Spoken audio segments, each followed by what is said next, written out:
and welcome to this Tide Masterclass on how to protect your business.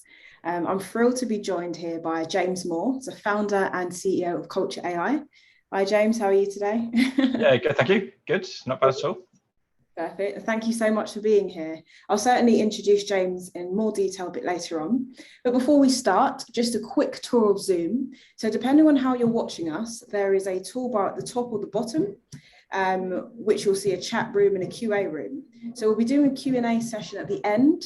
So please feel free to ask all your questions for James about this session at the end. But if you have any comments, please add it to the chat box and I'll try to include them as we're having the discussion today. I can see a good number of you are watching us live, so thank you so much for joining. And for those who are watching after the live event, thank you for joining us as well. So my name is Shaq and I'm part of the team here at Tide. I am a security culture and awareness analyst. In basic terms, means that I try to make security awareness fun and engaging for our Tidians or Tide employees. And so as part of Security Awareness Month, we wanted to host this event for business owners.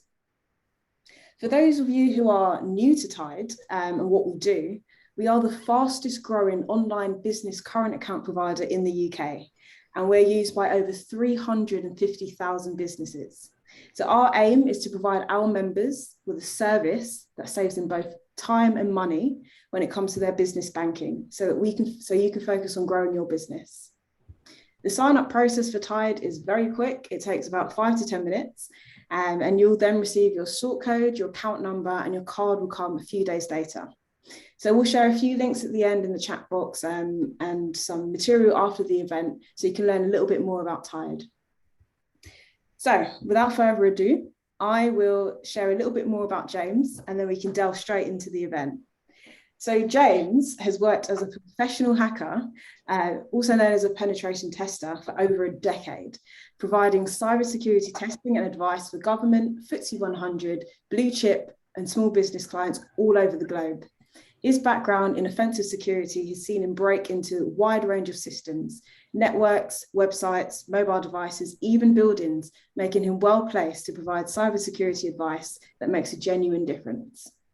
James has founded 2 startup companies in the cybersecurity space to help organizations keep themselves and their people secure from cyber attacks. He is currently the CEO of Culture AI, which provides software to help test and reduce employees' susceptibility to cyber attacks. Awesome, James. But before we delve into it, how did you become a professional hacker? So interestingly, actually, I started, I guess if we go way back donkey's years to school, I got kicked out of school for hacking school computers.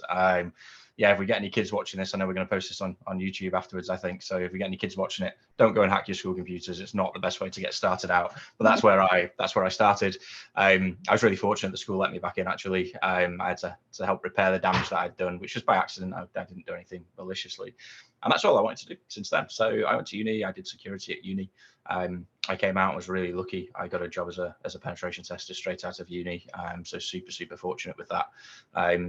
Yeah, and then from there I started kind of professionally hacking a lot of different types of systems, websites, anything with an on button really.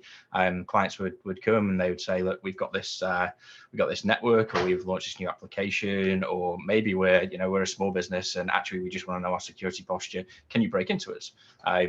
And we would find a way, often working in teams, 1, 2, even 5 or 6 of us in some cases for some of the bigger jobs. And we'd give the client a report that says, look, this is how we were able to break in, and this is what you can do to prevent that going forwards. So yeah, that's kind of how I got into it. Never really looked back. Love it. Super interesting. Always changing. Really exciting. So yeah, that's kind of the background, I guess. Awesome. That's pretty cool. Okay, cool. Let's delve into the session. So I suppose our first topic of conversation is, many of our members are small businesses. And are they really going to be targeted by cyber attacks? I'm going to send out a poll to our attendees right now. And if you don't mind voting yes or no to that question once you receive it.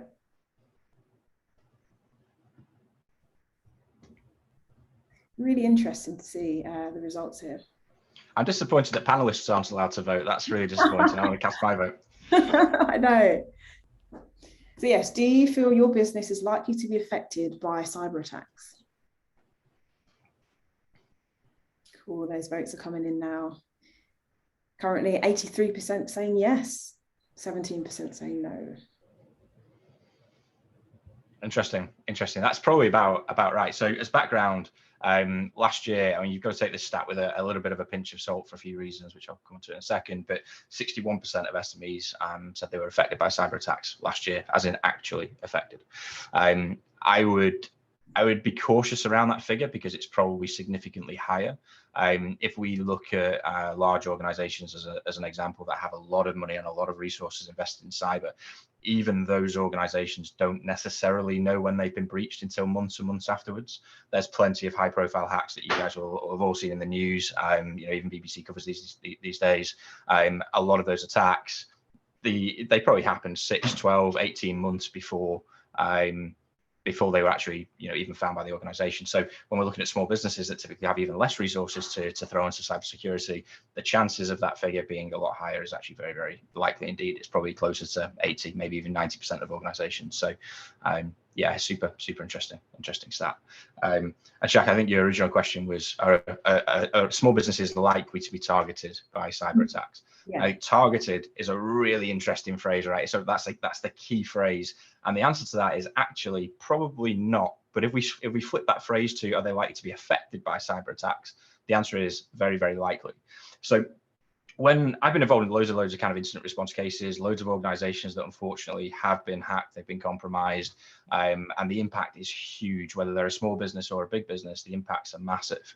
And I think the one kind of consistent, almost like commonality between all of the cases that I've seen in small businesses is that they all say, we didn't think it would happen to us. We didn't think that we'd be targeted. And that phrase targeted is so key. If you're a large organization or you work with government, or you've got really sensitive clients, or maybe you work with critical national infrastructure, maybe you're a large company and you supply, I don't know, nuclear reactors to a power plant, you are very, very likely to be targeted, and you're going to be targeted by probably nation state, foreign governments. Small businesses, they're not likely to be targeted in that manner. Nobody is going to be looking at small business and go, we really want to hack into those guys and steal all of their money and cause loads of havoc. What's actually happening in a lot of cases is these attacks are automated. They're spread far and wide. They're kind of almost, we call it kind of like spray and pray. The kind of the cyber criminal at the other end is probably attacking hundreds of thousands of organizations automatically, all at the same time, in the hope that one of those is going to fall victim to it. So I think if we look at it as kind of, are you likely to be, in fact, if we take a step back and say there's thousands of bad actors in the world that want to hack into organizations, and we say, are you likely to be targeted by one of those thousands of actors? No, you're probably not likely to be. But as a small business, are you likely to be hit by one of those attacks that each of those thousands of people are launching against hundreds of thousands of businesses? Yes, you probably are. And I think that's the important thing for small businesses to kind of focus on. Just a quick case in point on that. I've got a friend that runs, he's a mechanic. He owns a car garage, very, very small affair. They've got maybe probably 5 or 6 employees in total. If you go on their website, in fact, you can't even find their website on Google. It's that hard to find. It's a tiny little website. Nobody's ever really heard of them. If I'd said to him a couple of years ago, would you be bothered about a cyber attack? He'd go, oh, no, we don't really use those computer things. We're not technical. We don't care.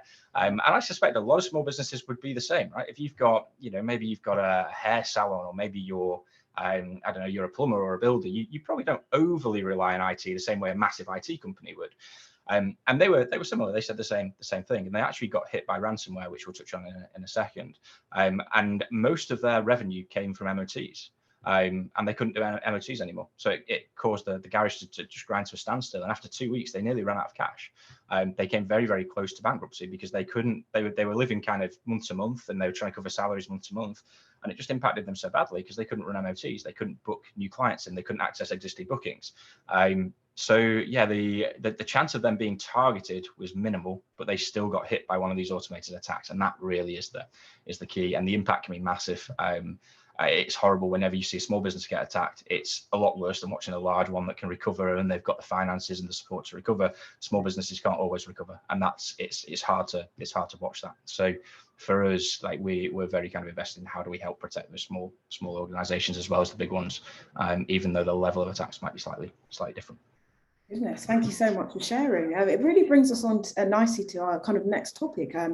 What are the main types of attacks small businesses should be concerned about? It's a good question. I think if we take a step back from that, say, okay, what are attackers trying to achieve? If you're being targeted by widespread automated attacks, they're probably trying to make money, right? That's probably what they're after. They're using these automated attacks to make money. Like I said, if you're a larger organization or you work heavily with government or you're involved in critical national infrastructure, you're more likely to be targeted for intelligence reasons, or maybe disruption reasons, or there's loads of other reasons there. But the attacks that are focused primarily around small businesses are usually after cash. So if we look at how criminals make money, because we're a small business ourselves, Culture AI are a pretty small business. We don't have huge amounts of cash just sat in a bank account. If somebody were to hack us, yes, they could take a bit of money, but they're not gonna become billionaires overnight from doing that like they would if they attacked, I don't know, Tesla or something like that. So really, if we look at how do criminals make that cash, there's two approaches. Well, two main approaches. There's one, which is ransomware, which is they try to lock up all your files, everything on your computers, and try to get you to buy back access to those files so that you can use your computer systems again. And that's known as ransomware. It's very, very common. It's increasingly common. There was some research actually published, I think about a week or so ago, saying the next level of ransomware up is actually something called killware, which is even worse, and that's more aimed at kind of medical and healthcare. And how do we actually threaten to kill people using cyber attacks and get people to pay not to be killed? And that's kind of the next evolution that's coming up, which is horrendous. But at the moment, ransomware is a huge issue for a lot of businesses. And essentially, if you get hit by ransomware, like the garage that my friend owns you either have to pay the ransom to get all your files back, or you risk not being able to use your computers, and obviously the impacts off the back of that. The second way that they make money is stealing your data and selling it. And that could be credit card info, it could be the information around your clients. You may not have much data, but those records will fetch anywhere between 25 and maybe 50 pence a record if they were to sell that data on the dark web. And again, would they target you guys just for that? Very unlikely. But would they target hundreds of thousands of organizations in the hope that they managed to steal 15,000 or 20,000 records from maybe 10 companies? That's quite a big chunk of cash. It soon starts to stack up. So they're primarily after cash. So we take that and say, okay, well, how would attackers either steal data or get ransomware onto your machines and cause havoc? Typically, there's two main ways at the moment, which is phishing, primarily via email. So that's where an attacker will send an email, try to get you to click a link, and probably either enter your login details onto a fake website, or maybe they'll get you to try and download a file. And when you download and run that file, that's the point that kind of ransomware is installed on your machine. It tries to then spread across any other computers that you might have that's on your network or connected to the same Wi-Fi. Those attacks can also come over SMS, and we've seen this a lot with COVID recently. Fake text messages that come in pretending to be from the NHS is a good example, or other government entity. They can even pretend to look like they're coming from your bank, and a lot of people get caught out because I think more and more people have started to understand email phishing is a thing. Watch out for it.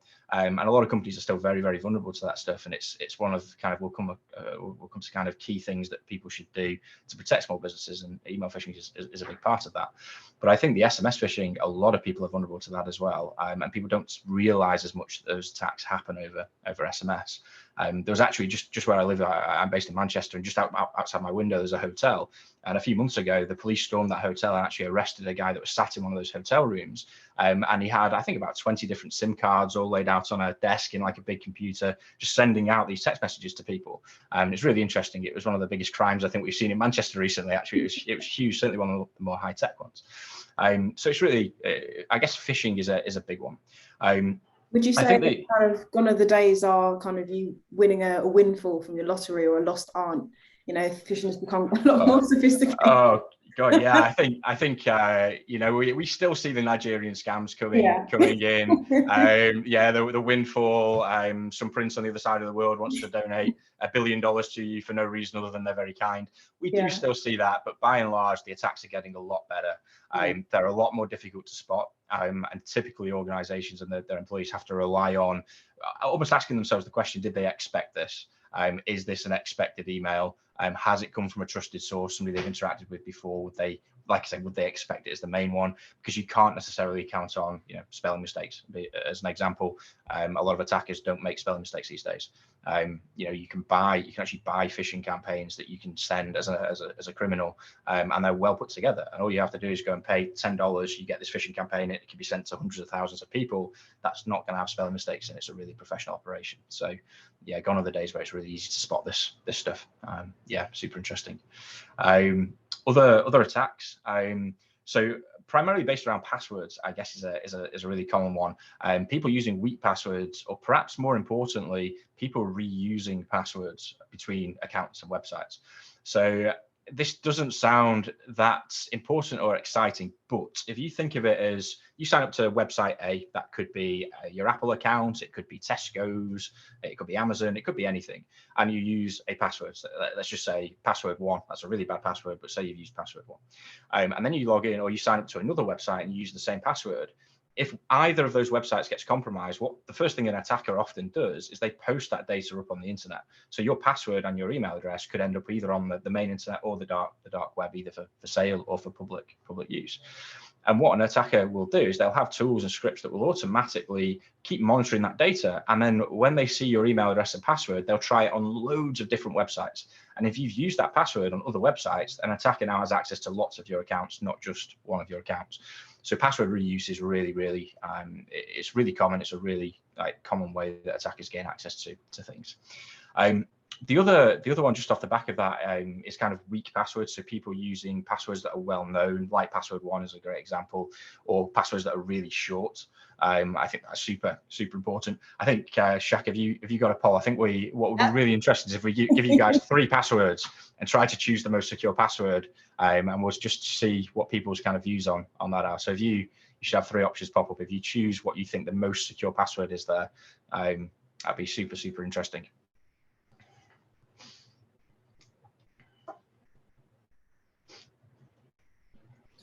Do you see the chat item from Lisa? Yeah. I did. So this is we'll come back to this one, Lisa, in 2 seconds, because this is actually something that I'm about to talk about, and it's super common, unfortunately. Yeah, it's super common. Yeah, I'll touch on this in 2 seconds.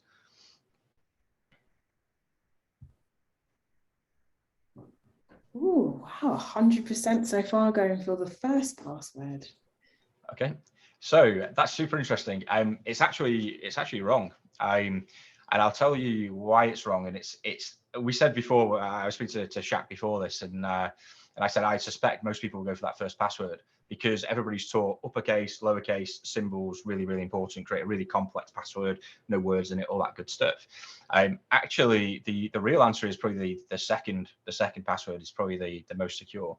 The first password with modern computing power, if we were to try and brute force passwords, so that's where we guess passwords with AAA, AAB, AAC, and we keep doing that until we've iterated all possible combinations.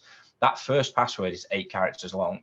If you were to buy kind of a mid-end computer, 1,000, maybe £1,500 worth of computer, so not talking tens of thousands of pounds here, you would be able to crack that password. You'd be able to get the computer to keep making enough guesses to guess that password, probably within somewhere around 20-25 minutes now with modern computing power, which is obviously pretty quick. If it was a 7-character password, it would be done instantaneously. So every extra character you add to your password actually has it's an exponential increase. So if you add 1 character, it'll add a minute. If you add another character, it'll add a few hours, another character days. If you get to being a 12 or 13 character password and we wanted to brute force that would actually take months and months, if not years and years and years, and we would just give up and move on to the next victim. So the strongest one is actually the second one. The reason "let me in please!" exclamation mark isn't the strongest is actually because that's been included in lots of data breaches. So lots of people use that password. And basically what happens is when, like I said before, when people's accounts get compromised or third parties get compromised and their data gets posted on the internet, their username and password gets posted up. That password, that's something that's been included in data breaches time and time again. So attackers will always try that password if they're trying to brute force. So whilst it's long, it's complicated, it's got lots of kind of different letter symbols in there, different cases, uppercase, lowercase. Because it's already a well-known password, it's not very secure. Whereas my dog's called Kenzo is actually quite a good password. It's pretty long. It takes a long time to brute force it. Kenzo, not a common word. We're unlikely to guess Kenzo.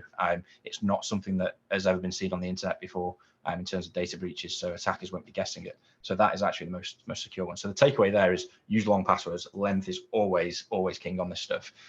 String lots of words together. Try and use unusual words if you can, but just string lots of words together and build a more of a sentence, like a passphrase rather than a password. Yeah, I think the advice that everybody's been given on passwords historically is not very good, particularly with kind of modern day computing power, which is phenomenal. If you were actually to give that first password to somebody, you guys might have heard about Bitcoin and crypto kind of mining and things on BBC recently. If you were to give that password to somebody that had the same hardware that they use to mine kind of cryptocurrency, it would be cracked within probably a quarter of a second. It's super fast. It's the same hardware that you'd use to crack passwords. So yeah, it's very easy for an attacker to do that. The next kind of a couple of attack vectors, this kind of comes on to what Lisa said, which is receiving what we term business email compromise. So it's kind of like phishing. It's almost the same as phishing, where you get an email that's, it's maybe not trying to get you to click a link or attachment. It's trying to get you to do something that you perhaps would normally do, but slightly modified. So it could be, like Lisa says, an ex-employee sending an email in saying, here's my new bank details, or pretending to be an ex-employee, sending my kind of fake bank details in, hoping that you'll pay them. It could be one of your suppliers sending an invoice that's been modified to include somebody's personal account details or the attacker's bank details. I actually got an email from one of our suppliers probably about 2 weeks ago, and that invoice came in and the bank details were changed on it. And I reached out to them and said, look, your bank details don't match what we've normally paid. And they said, wow, that's really weird. And we got an email 2 days later saying, actually, we've been hacked and somebody's got access to all of our email systems and have been sending out these fake invoices with these fake account details. So again, it comes down to just make sure you expect what you're being asked to do. And if something like that comes in, don't action it. Don't even entertain it. I think Lisa's comment was, should I have entertained the email? No, don't entertain it. Try not to respond to it either. We as a company, we send simulated phishing emails out to the employees that work for our clients to test whether or not they will click on these phishing campaigns. And we give them education when they click that says, look, you shouldn't have clicked this, you're not in trouble, but here's how you could have spotted it. Really useful, really helpful, very good way of stopping people clicking on the real emails. But sometimes we see people reply to those emails, and those replies can be anything from, can I have some help clicking this link, right the way through to loads of abuse and shouting and screaming at us over email. And if we were an actual attacker, that could aggravate us and it could make you more of a target. But at the very least, it lets us know that there's a real person at the end of that email address and they are responding to us. Let's start to build some rapport and see if we can get more info and potentially more cash out of them by kind of tricking them or fooling them. So don't entertain it, don't respond to it. Yeah, I think that's the best advice we can kind of give for SMEs. Larger businesses will have big teams that will investigate this stuff. Smaller businesses don't have that luxury, but just ignore it. Essentially, is the best bit of advice I can give there. You've also got what we say lack of patching. So everybody, myself included, we hate updates. Like your computer's always going, can we install an update? And it always, I don't know how it knows to do it at the worst possible time. Usually when you're joining a call like this, I'm actually expecting one any second now, just to take me off the call. But the reason for those updates is to make sure that they're typically security updates as well as functionality updates. And it means that if ransomware were to get in, you were to click an email, and ransomware were to run, it tries to minimize the impact of that. Microsoft are very good at trying to stop what we term malware or ransomware spreading around networks. It's not perfect. It's not a silver bullet. Updating your device does not mean it's 100% secure. But if you look back at the NHS compromise that happened probably, is it a year or so, maybe a little bit longer ago, where a lot of the NHS was affected. That was because, and I hate to say this, that was because they didn't keep a lot of their infrastructure up to date. They didn't install those updates. They probably did what I didn't, so that's too much effort, but they did that at a very large scale. And the reality was that ransomware got into the network and it spread around. And the reason it spread or was able to spread was because those updates weren't weren't applied, and that was one of the reasons. And there's probably loads of other reasons that we're not aware of, you know, and some of those may be reasonable, and we can't sit here and judge from the outside. But patching is super important. It stops those kind of attacks from spreading, or helps to stop those attacks spreading. So they're the main attacks anyway that happen. I think there's loads more, there's tons more, but I think for small businesses, they're the ones that I would be most worried about and most focused on. Perfect. Gareth does ask, Apple suggested passwords, are they not the strongest? To be honest, I haven't actually seen what the type of passwords that Apple are suggesting are. I'd be super interested to maybe let me take that offline and see what they're suggesting. I'm not a heavy Apple user. I'm more of unfortunately, a Windows guy, as much as I wish I could switch away from it. So I don't know. I haven't seen any examples of what Apple have the suggested password stuff is suggesting. But yeah, I think the key is always length. There's no downsides to it being long and complicated with uppercase, lowercase symbols, all that good stuff. But I would definitely be looking at the length and saying if it's less than 12 characters, it's not suggesting good enough passwords. If it's longer than 12 characters, it probably is. If they're common words, fine. If they're random letters and it's longer than 12, amazing. But length, always come back to length. Length is king. If you look at things like the NCSC, who handle all the cybersecurity for government, they do an awesome job these days of pushing out really, really good current advice on best practice. And even their advice has changed recently to make your password as long as possible. That's the absolute key. And it's super important. It really, really is. And not reusing it. That's the big one. So what would be the top 3 steps businesses can take to stay secure? It's a good one. And distilling it into 3 is actually quite difficult. But I think the first one for me is around security awareness and making sure people are aware of this stuff. I think there's 2 main approaches with that we see working, both for very small businesses right the way up to huge organizations. The first is consider things like simulated email phishing, where you can get tools and software, and Culture AI can do this. And actually, we'll talk about this later, but we can give you guys as Tide members a discount for using us. But we can send simulated phishing emails into your company, whether it's 1 person or 5 people or 10 people. And if they click on a link inside one of our fake kind of phishing emails, they get education that says, look, this is how you could have spotted it. Here's a very, very quick piece of training. These are the telltale signs to look out for. Obviously not in trouble. It's no biggie, but hopefully if you see something similar to this going forward, you'll know it's phishing and what to do and what not to do with it. That's super, super effective. I would really look at that irrespective of what size organization you are. I think the other side is, and it's slightly less effective, but still important, is kind of education and delivering kind of regular training to staff, even if it's just really short web-based kind of training modules. Go and complete a module every month or a couple of months that takes maybe 1 or 2 minutes to complete, that just covers some of the most common topics. There's loads of vendors out there that provide that training, or you can go out and just research some of the latest stuff yourselves and just get all your team in a room and talk about it. And just keeping it front of mind is really, really important, because what we find is that people are quite often like that, almost that people say they're the last line of defense, but I think people are quite often the first line of defense in many cases. Yeah. It's down to people to spot and not action things like phishing emails. It's down to people to make sure they're setting strong passwords. So yeah, I think awareness is super, super important, and that typically delivers like huge ROI and is quite cheap to do. You're not going to have to spend thousands of pounds on some, we call it a blinky box that's magically trying to protect you. That stuff doesn't typically work. Whereas training people, getting them to understand common attacks and react to them, that's really effective, and it doesn't cost very much at all to do it. So I definitely look at that. I would also look at getting people to set longer passwords and make sure people are aware of password reuse.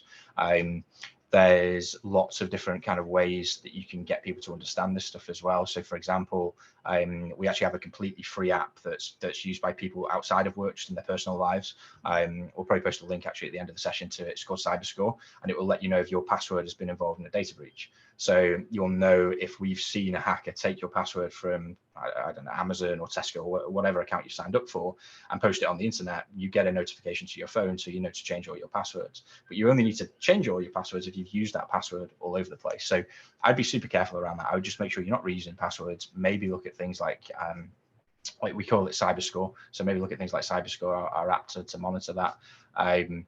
There's things like password managers, so things like LastPass and KeePass, and we can probably post links to these as well. That are LastPass is a paid-for tool. It's nothing to do with us, but it's a good tool. KeePass is free. That lets you store all your passwords in one central kind of vault, and that's a very easy way of using secure passwords all over the place, and not reusing them, but not having to remember them all, because that's always the hardest part.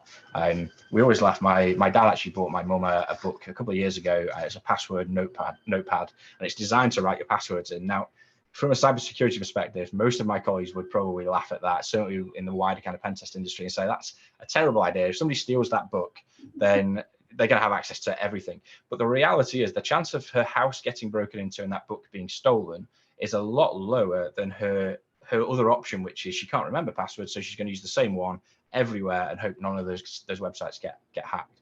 So I think that's super important. I think as long as you're not reusing passwords, storing them, it's less important. There are better ways to store passwords, like I said, kind of password storage tools or key password managers is the right phrase. But yeah, I think just be super conscious about reusing passwords. I think keeping antivirus up to date, making sure you've installed antivirus and keeping that up to date is also very, very important.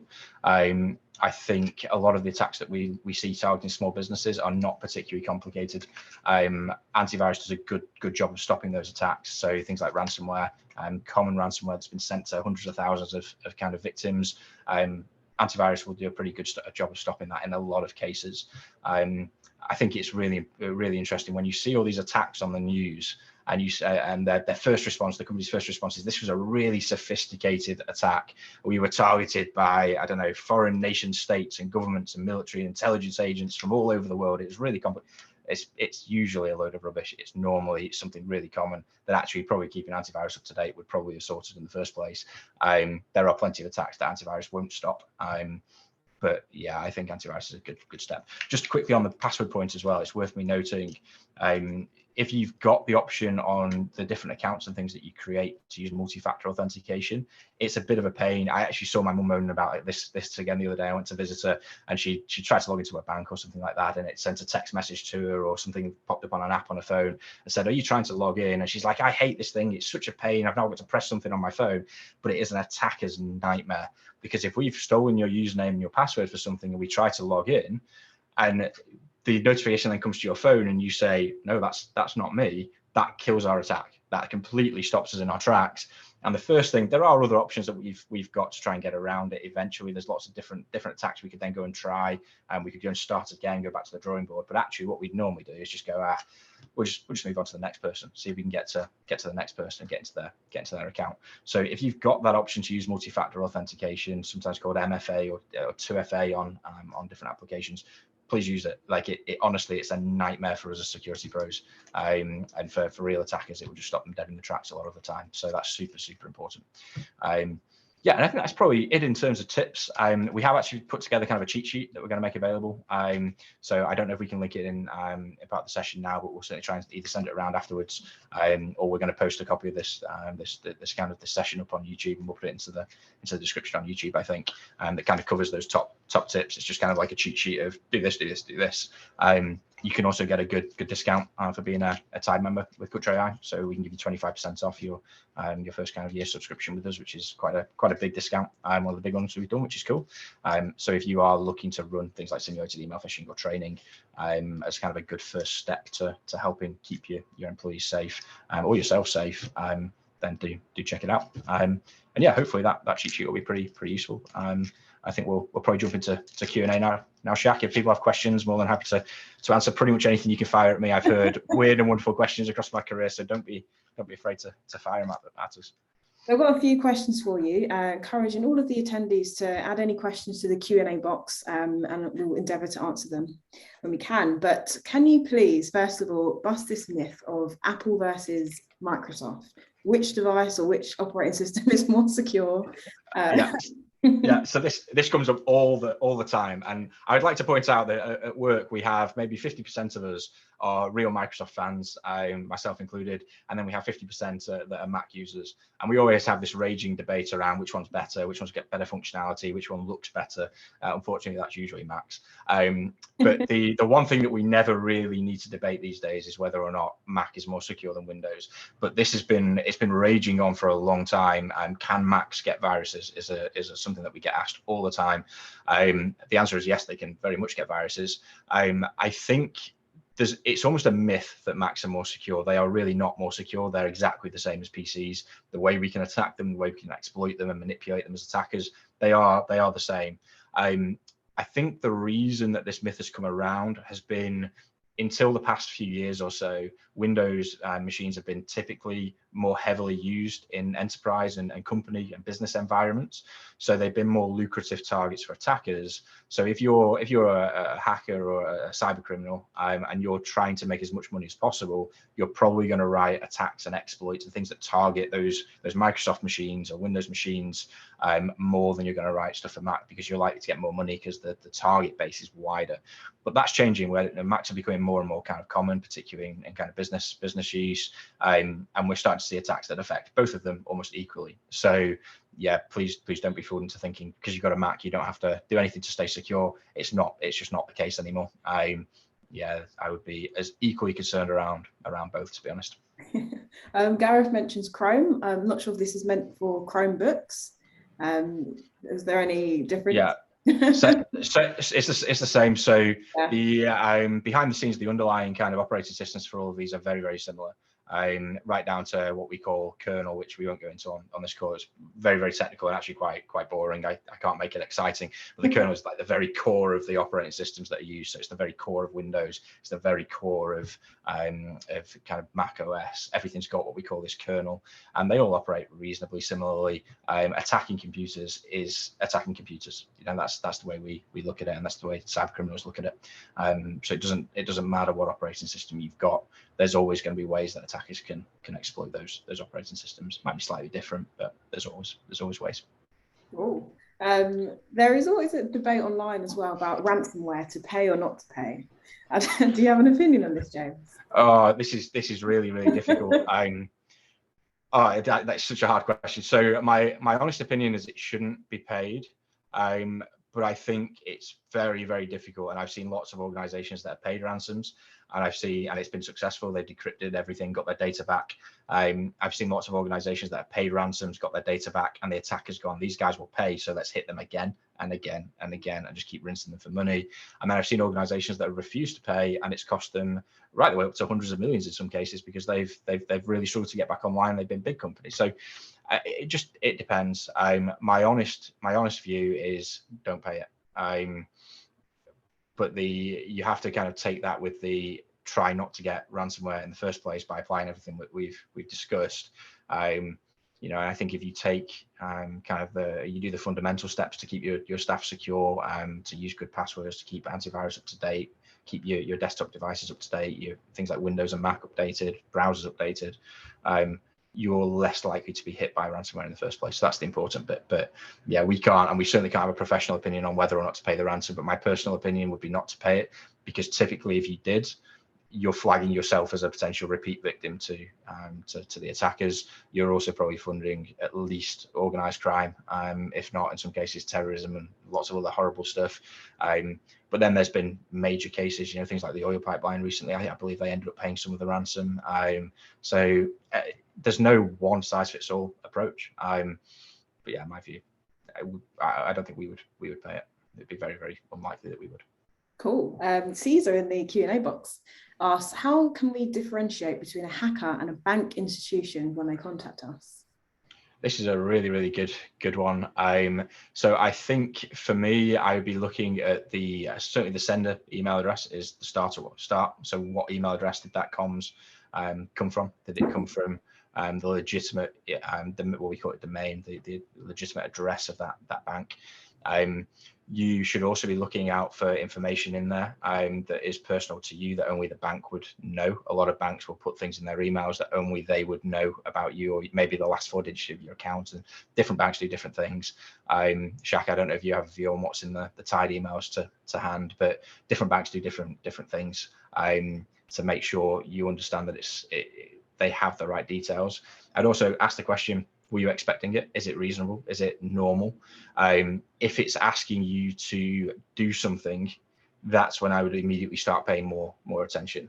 If it's asking you to click a link or to log in or to transfer money or send a password or something like that, the best approach there is to treat it suspiciously and go, okay, I'm not going to trust that. It might be legitimate, it might not. I'm not going to trust it. So what I'm going to do is log into my account and see if there's anything inside my actual account that indicates that I should do something. It's very, very rare that a bank will ever send you something, a letter or an email or even a text message that will ask you to do something that isn't reflected in your account when you log in as a notification or some kind of alert or something like that. So I would never action something from a bank necessarily directly from that email. I would always say, is this reasonable? If so, I'm going to go into my account. I'm going to go open up my browser. I won't click the link. I'll open up my browser, go into my account or go onto my mobile app. And then I'll look to action it from there if it still seems reasonable when I get into the account. So that's how I'd handle it. Thank you very much. So Gareth in the chat box asks, some of my clients receive emails purporting to be from me as a sole practitioner accountant. My computer has not identified any hack, but my email is in the cloud. Is that an auto hack?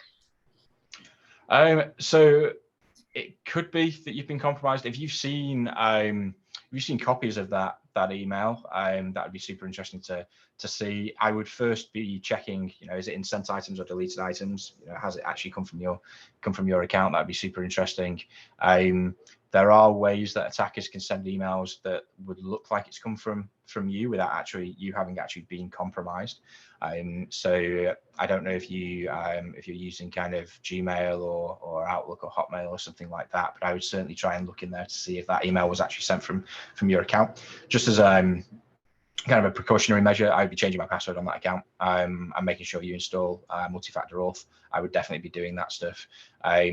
Those auto hacks that I've talked about, that's either somebody's either phished you and managed to get your credentials if you have been compromised, or your password that you've used for that email account has been included in another breach somewhere else, or you've reused it somewhere else. It's been compromised and the attackers then almost played that back and tried it on your account. So I think the first port of call for me would be to immediately change your password, install or set up multi-factor authentication, so you get either a text message or a push notification to your phone, ideally a push notification, or using something like the Google Authenticator app that gives you a code on your phone that you have to type in. That would be a good first step. And then from there, I'd probably do that immediately. And then from there, I would check, did that email was it sent from my account? Just as a matter of curiosity, was it compromised? Yes or no? It's unlikely that your computer itself has been compromised and that attack's happened. It's more likely that somebody's just got into the web-based kind of email account and sent it. So yeah, that's kind of the approach that I would take. But definitely change your password just on the off chance, and definitely set up MFA. Cool. Lisa also asked in a similar fashion, I've had an email that looks like it came from me, i.e. it was using my own email address. Is that clever software? Interesting question. So it depends on the content of that email. So you say it's come from you. It could be if you've used certain web-based software, they may send an email to you that looks like it's come from you, just so it's personalized. If it was malicious or asking you to do something you didn't expect it, again, I'd be more cautious around that. Anything that asks you to do something, I would always ask, did I expect this? If you didn't and it's asking you to do something, especially if it's come from something that looks like your own email address, yeah, I'd be more cautious around that. But there are legitimate tools that will send emails to you that make it look like it's come from your own email address. A good example is we actually have a tool inside Culture AI that tracks some of our software development when we're coding software and building things. And if I make a change in that software, there's an email notification that gets sent to my colleagues, and it looks like it's come from my email address. It looks like my email has sent them something, and that's by design. That's to make it nice and easy to use. And everybody knows to trust that and to expect it. But yeah, so I would always ask, did you expect this? Did it ask you to do something? That's what I'd be looking at. Perfect, thank you.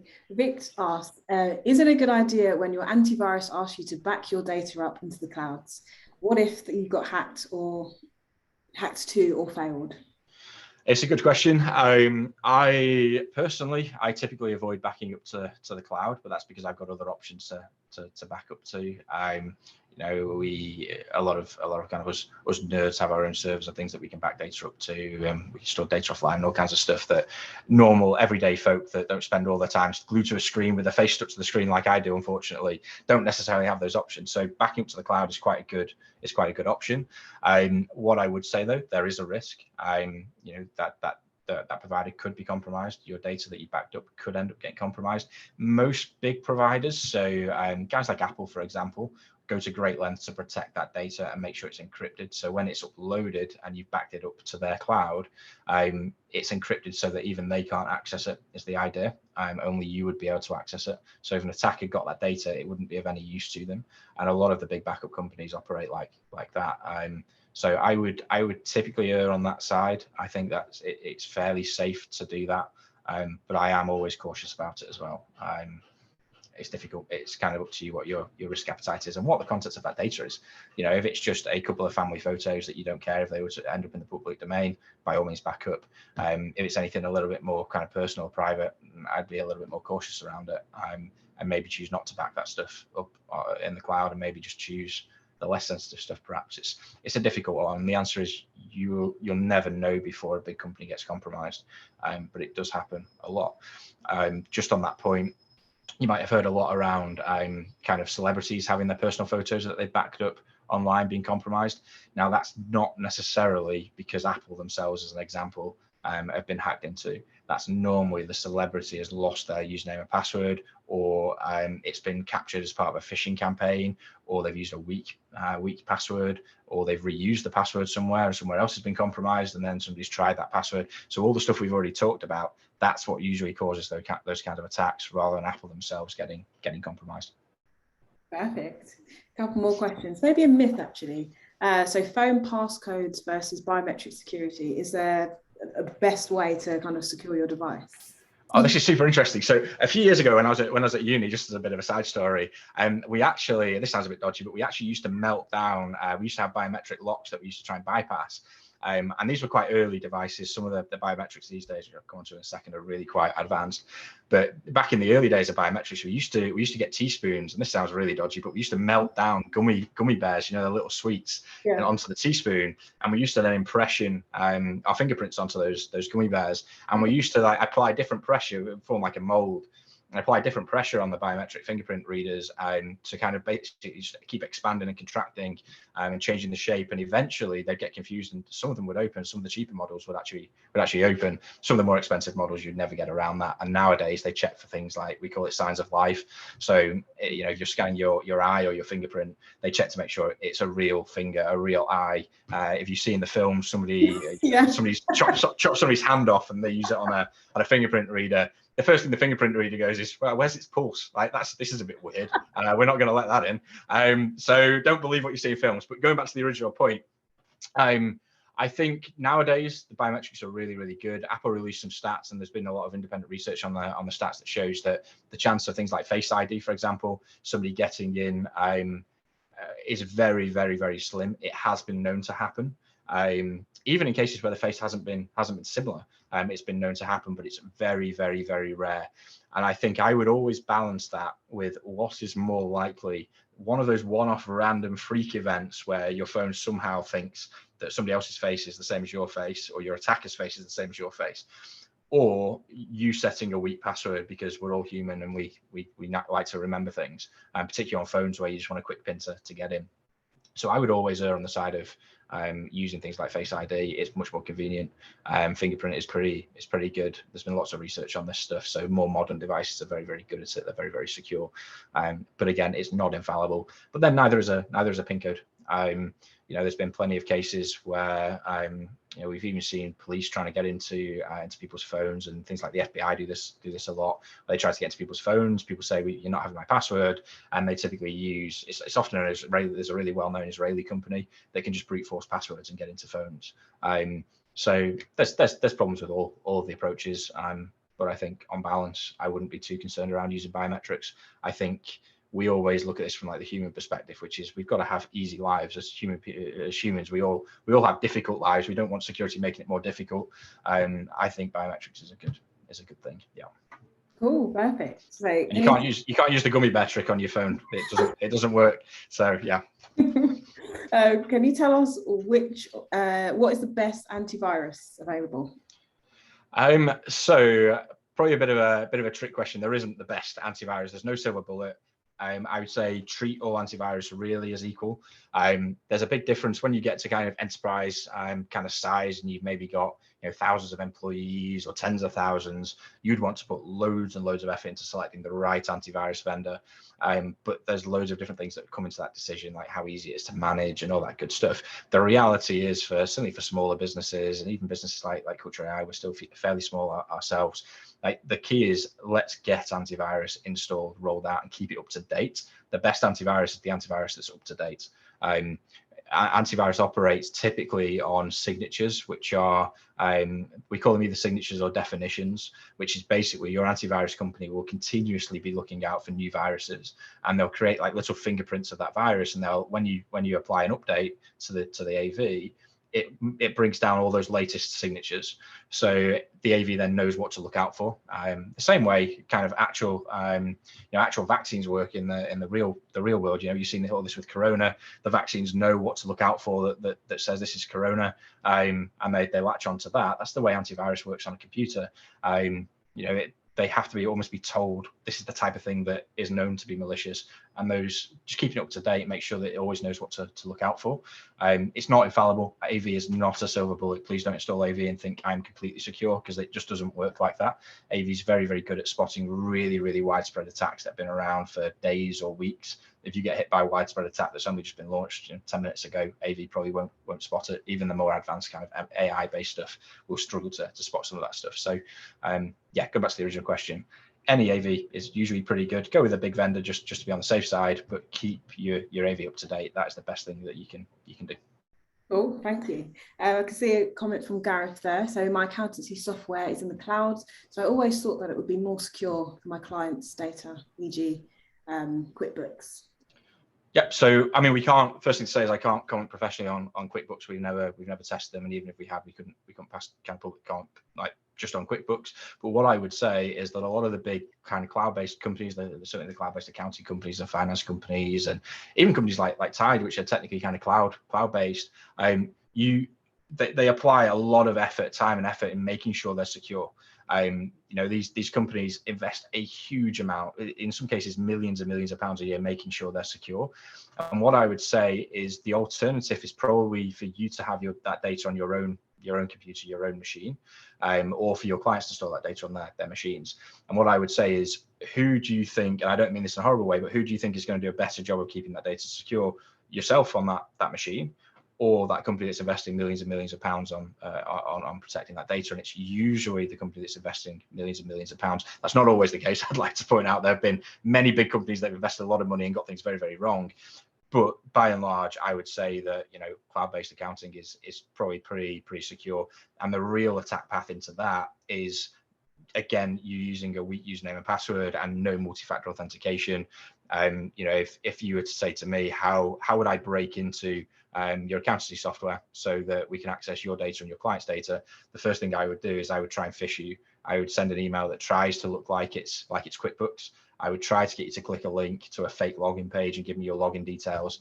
And then once I've got those, I try and log in as you into QuickBooks. If you've got multi-factor authentication, that wouldn't work, because you get a text message that says, James is trying to log into your QuickBooks using the data that you've just put into a login form. Did you really try to do this? And you go, this is weird. So yeah, I think I wouldn't be too concerned around it, if I'm being honest, but I would make sure you're using MFA. In terms of setting up MFA, multi-factor auth, most of the sites, I don't know for QuickBooks because I don't use them, but I know we actually use Xero ourselves, so we use cloud-based accounting ourselves. Just again, as background, that we We trust this stuff cautiously, and we do use MFA on everything. In Zero, if you go into like the user settings, it will usually have an option in there to force users to use multi-factor authentication, and you'll be able to do that for your clients as well and force them to use multi-factor authentication. I would start by looking in the kind of the user administration area for that kind of setting.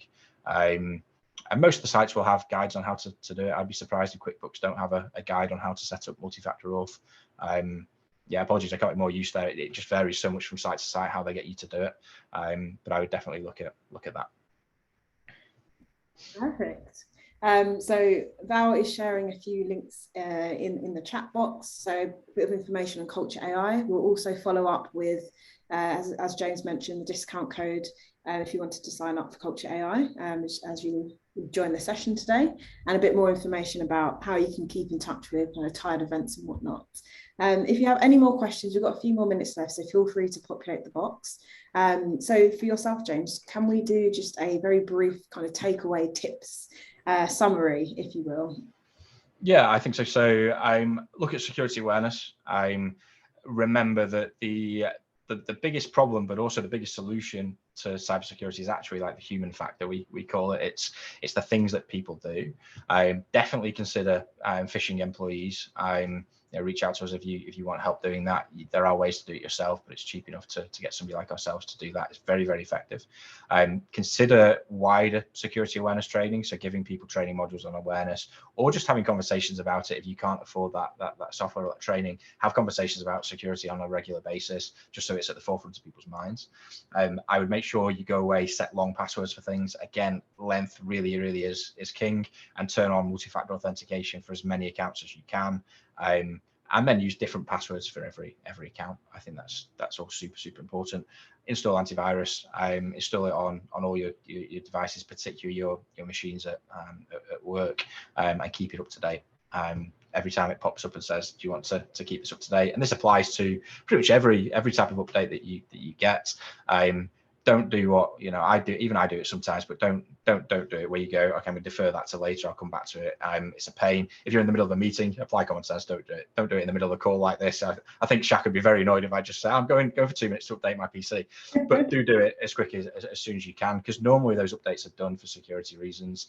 Particularly on iPhone, Apple push out a lot of security updates, and they're super important. They're very on the ball. As soon as they see something, an attack in the wild, they update it. So it can be annoying, but generally those updates are trying to keep people safe and secure, and companies are doing the right thing.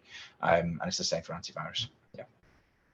Perfect. Thank you so much. Some fantastic takeaways. We'll certainly follow up with everyone with the kind of key takeaways of the session, and post a recording on our YouTube channel. I want to say a massive thank you again for James, as I said, CEO of Culture AI, for providing a fantastic session and some really awesome tips. You made me laugh a few times on this call. Oh, and Gareth just mentions that the Apple password is 15 characters. Thank you very much. Good. Yeah, so I mean, 15 is great. That's a really, it's a good length. Yeah, definitely. I would definitely struggle, even with some pretty powerful computer hardware, to brute force a password like that. The key is making sure it's letting you use different ones for different sites. I think 15 is great. Good. Amazing. Well, thank you all so much for joining, and have a fantastic day. Happy Security Awareness Month. Take care. Cheers, guys. Thank you.